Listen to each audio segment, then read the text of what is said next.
My experience happened in October of 2016.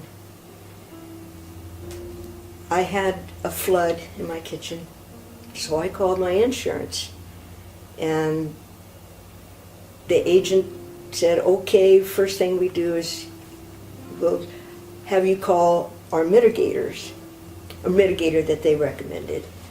And I did, and they came out. Well, just before that, the adjuster came out, and he looked at it, and he said, oh, $4,000, it'll fix this right up, you know. We'll reuse the cabinets, we'll reuse the countertops and everything. And so mitigators came out, they stripped my kitchen of cabinets, everything, threw them out on the patio. They were just in a jumbled heap out there. And I think, how are they going to reuse something, you know, that's been sitting out here in the weather in the wintertime? So I found a contractor, and he came out and he looked at it. Oh yeah, we can fix this. We can do this. And then eventually, within just a few days, he threw up his hands and walked off the job. So I was going through another guy, an adjuster, and he sent Ken Stryker to me from Blaze Restoration.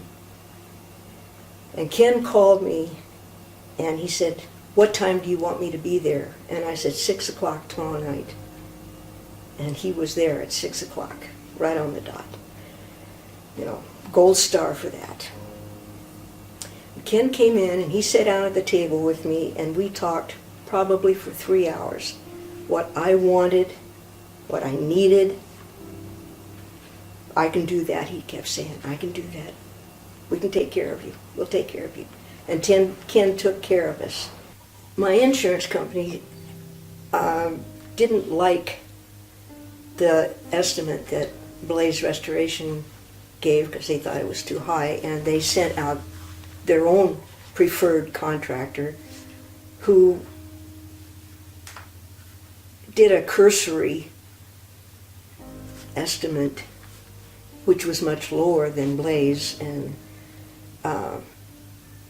Ken went to bat, and he went toe-to-toe with them and talked to them and told them this has got to be done before you can do this, and all, you know, all of which the other preferred contractor didn't even address.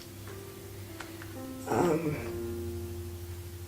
the insurance company had me call this mitigator, like I said, and they tore out the counters and everything, tossed them out on the back patio, and left me with just subflooring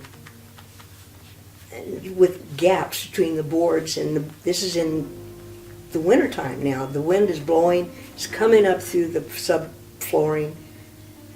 I covered the subflooring with plastic to, you know, keep it a little bit warmer. And when Ken arrived on the scene, that's what he saw, and put it bluntly, he about had a fit when he saw it. He couldn't believe that they had left me like that. And Ken sat there for over 3 hours and talked about what we're going to do, and he started work in January, he and his crew. And it was amazing. I come home from work and I had a subflooring, and it was wonderful not to have to walk on plastic, you know. And it would bellow when the wind blew. It would bellow. And I just felt like I was in so much better hands. So from that point on, you know, things progressed pretty quick. We had to wait for the subfloor or the flooring to come in because I wanted this. I didn't know at the time it was special order. You know, but it was a special ordered waterproof flooring.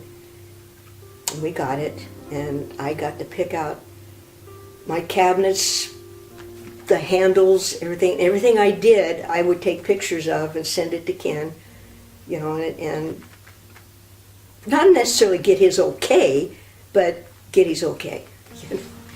And pretty soon, I had a kitchen that I was very proud of.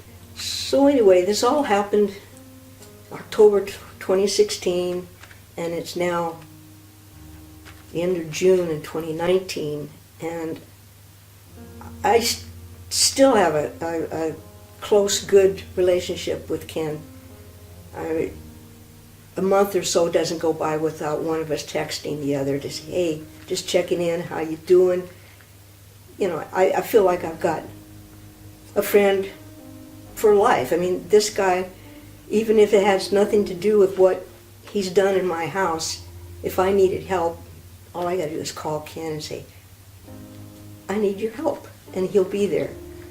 And I couldn't ask for anything better than that. That this guy has turned out to be a contractor and turned into my friend, and I'll recommend him to anybody, you know.